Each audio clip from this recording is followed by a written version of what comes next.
Greetings and bienvenue, Midnight Crew. Thank you for returning to this broadcast.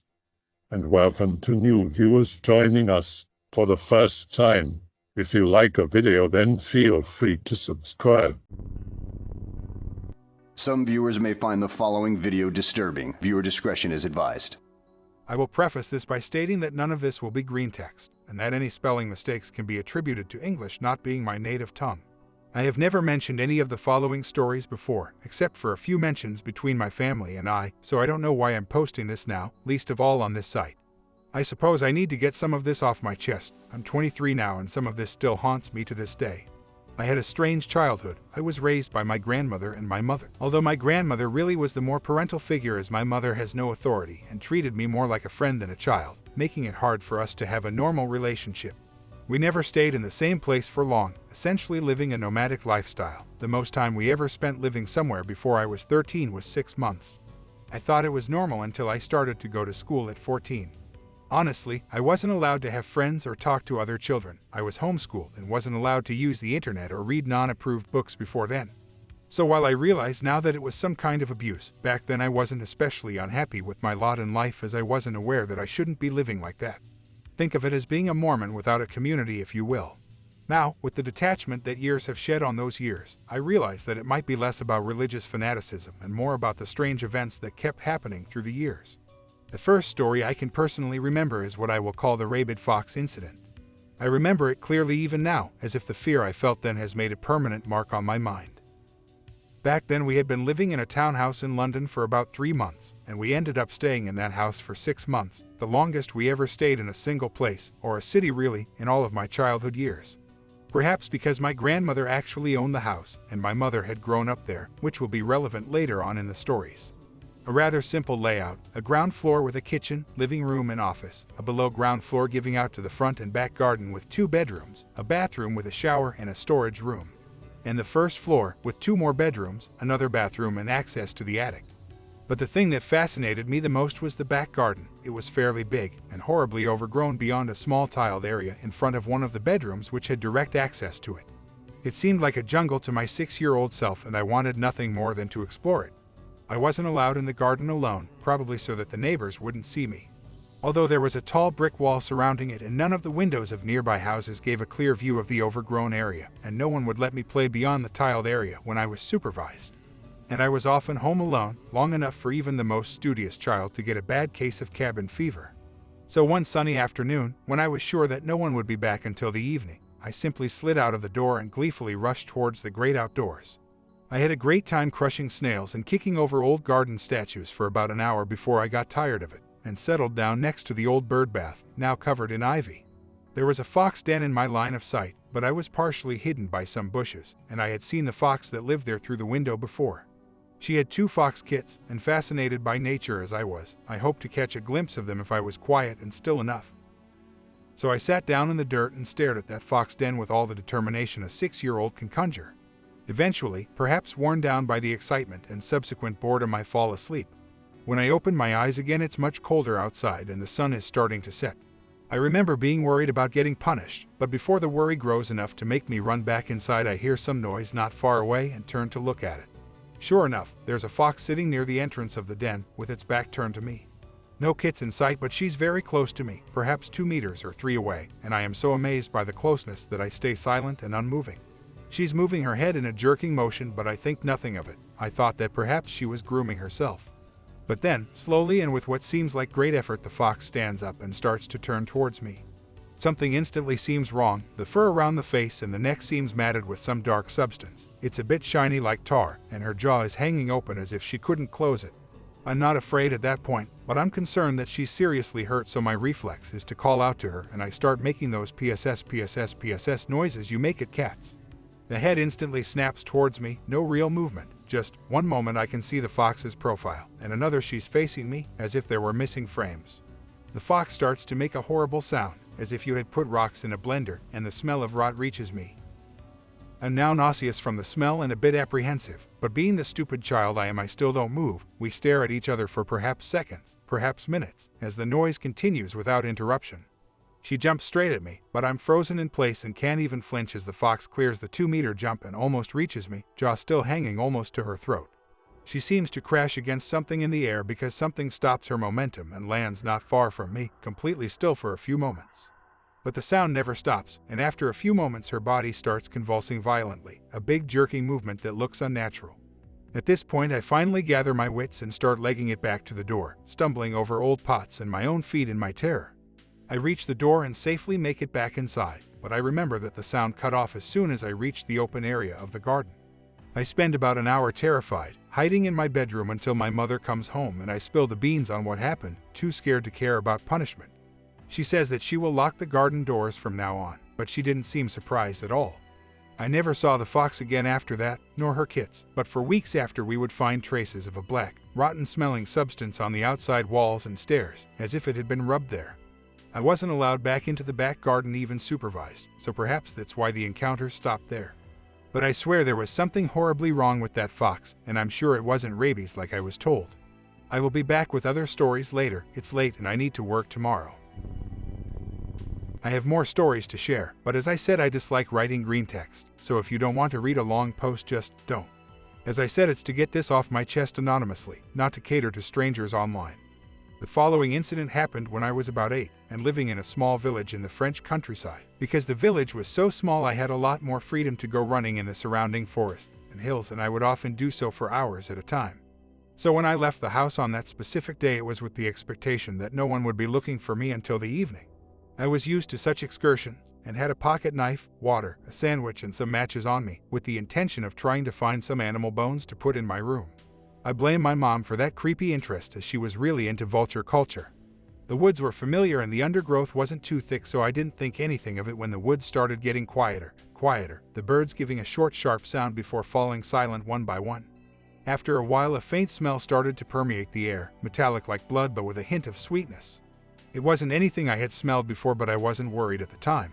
Eventually, I settle against a fallen log to examine my finds so far, and I hear footsteps. It's not uncommon for hikers to go through the woods, but I was far from the public trails, and you would have to crawl under and over a lot of thorns to get where I was.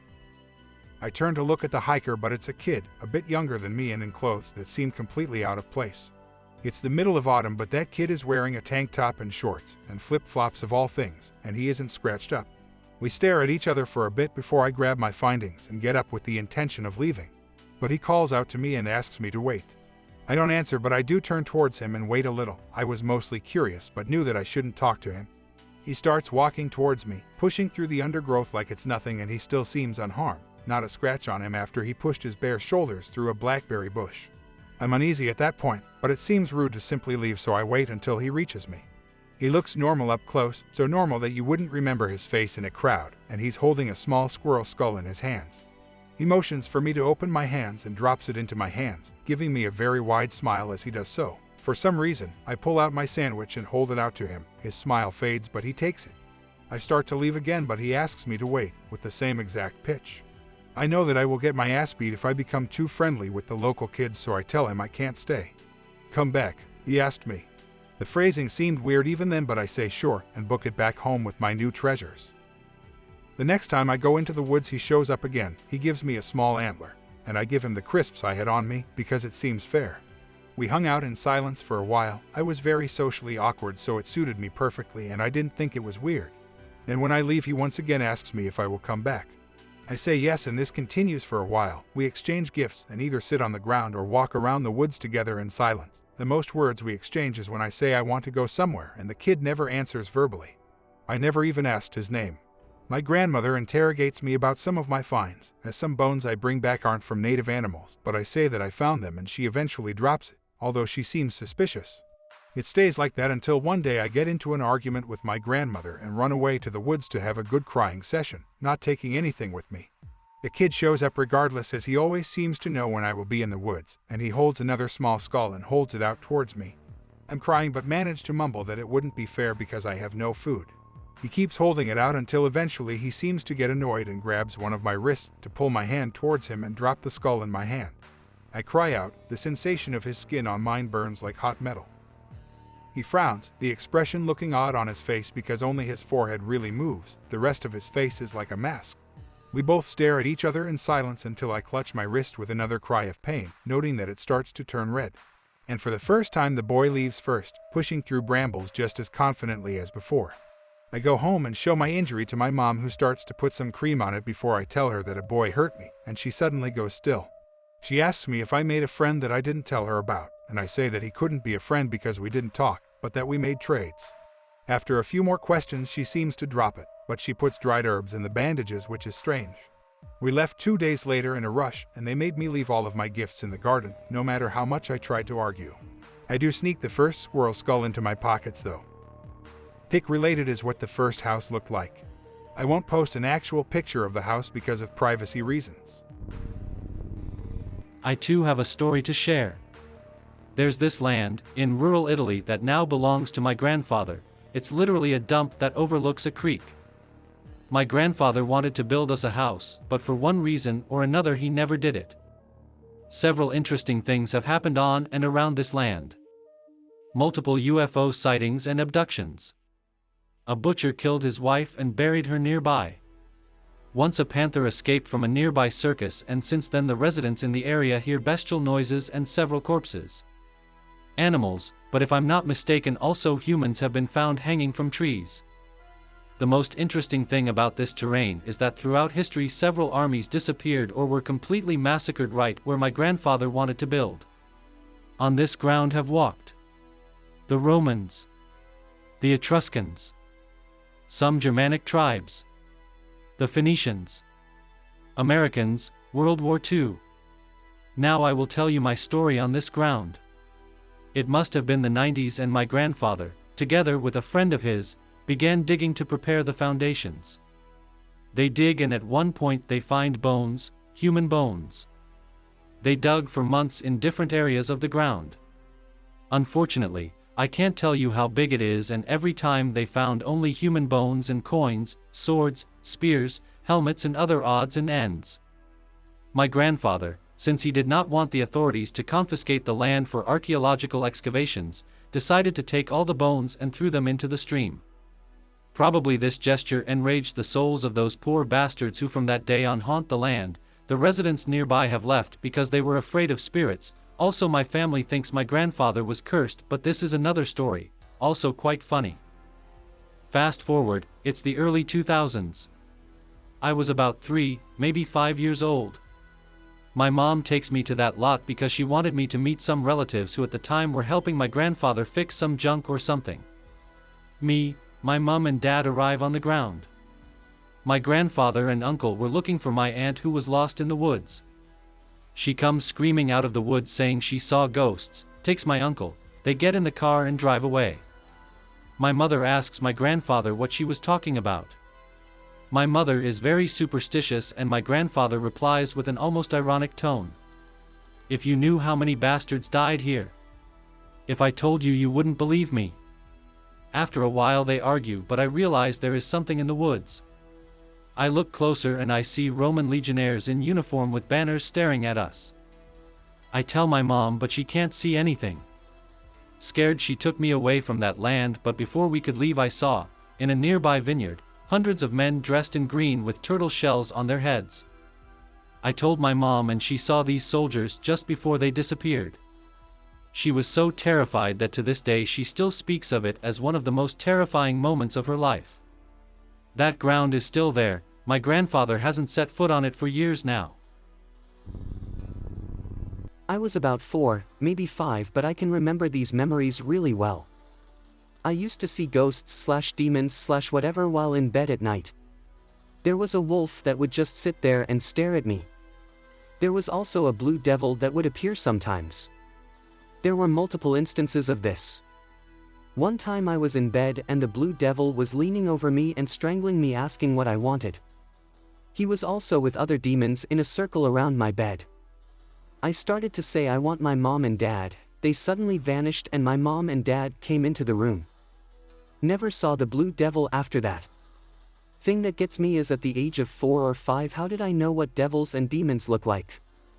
The wolf I can understand because it is just a dog, but how I saw a blue devil and knew it was a devil? I told my mom and dad that I saw a blue devil. I don't know. These were waking dreams / visions / whatever. I wasn't asleep at the time of seeing them. I wonder what made them leave you alone. For me, the boy I saw ended up interacting with me a few times after that, showing up when I was alone in the woods, and he always seemed disappointed that I didn't have more gifts for him. He never tried to harm me on purpose though. It seems that it's just the effect that physical contact with him has. The last time I saw the boy I was with someone else. Maybe I'll tell the story when I have time because the other person could see him too. Not sure, but I never saw the blue devil after that happened. I did see the wolf again though. I also used to have the same reoccurring nightmare around the same age as well about being left in a car in an empty supermarket car park. After a while of being left alone, an evil, really violent black dog would start slamming into the car trying to kill me. I always got out of the car to try and run away. The dog would chase me and bite at me. Had that dream many times. As far as I know, I've never been left alone in a car or been attacked by a dog for there to be any reason for me to have that dream. I remember I used to live in a one-story small apartment when I was 5. We moved out after I was 6, and thank God for that. Anyway, I remember I started seeing really odd things. I distinctly remember my mother went and took a shower one night and my dad was gone to work a late shift. I was in my bedroom, in my crib, waiting for my mom to tuck me in and say goodnight. I could hear the water still running, and then I saw a black shadow of my mom with a towel around her head in a robe standing in front of my doorway. Just staring at me, leaning in. I thought it was Mom for a second and I called her name out. She didn't reply and kept standing there. I got a little weirded out and jumped out of my crib. I walked into the shadow, and eventually passed right through it. I shrugged it off as a kid and went to sleep later that night.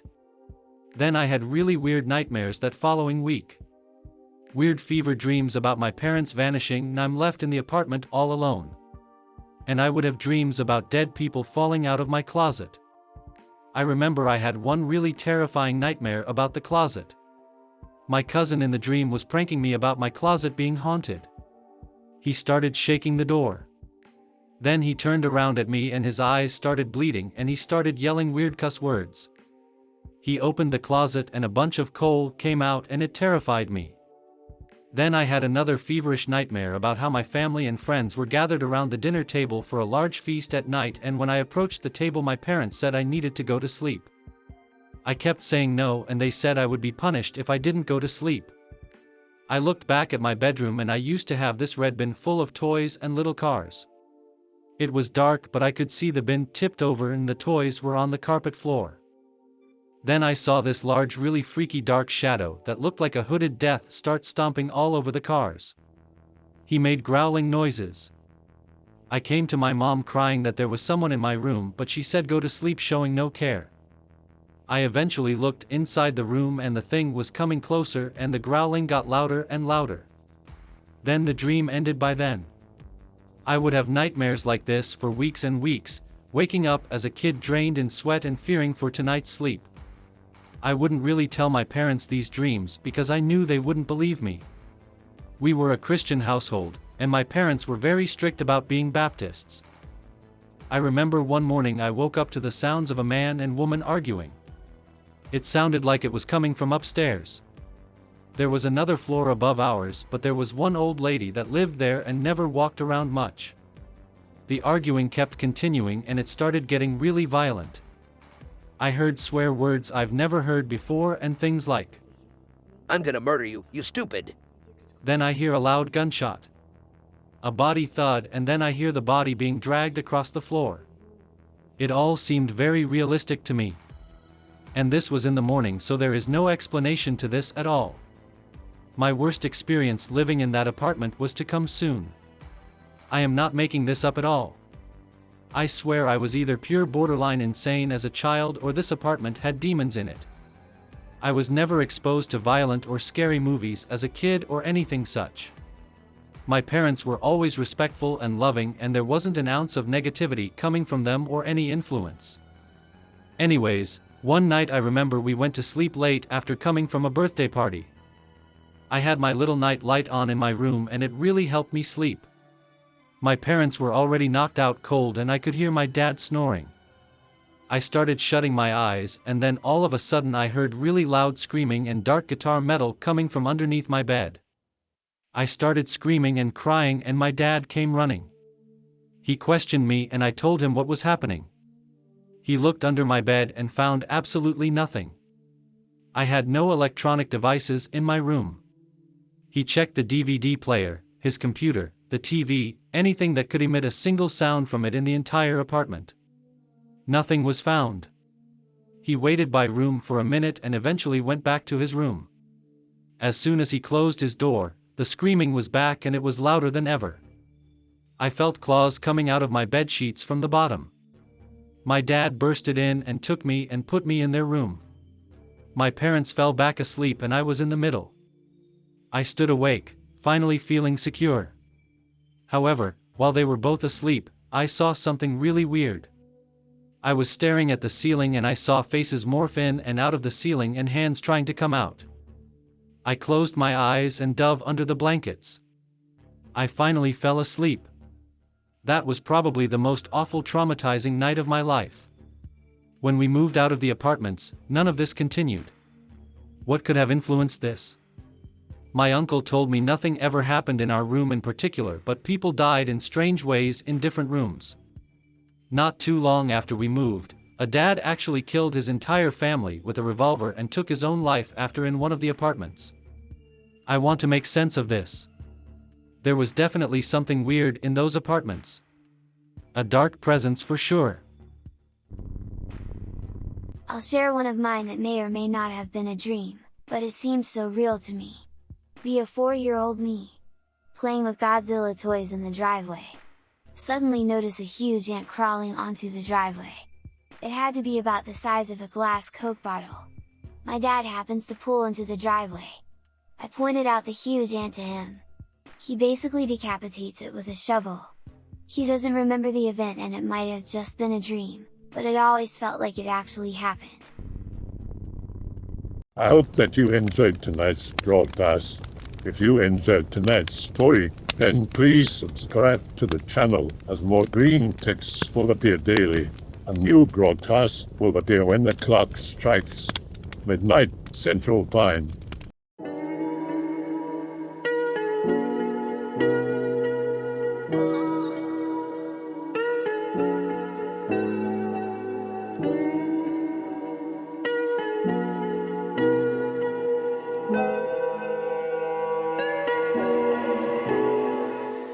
Remember to check out the Odyssey page in the description for a second archive of the channel's videos.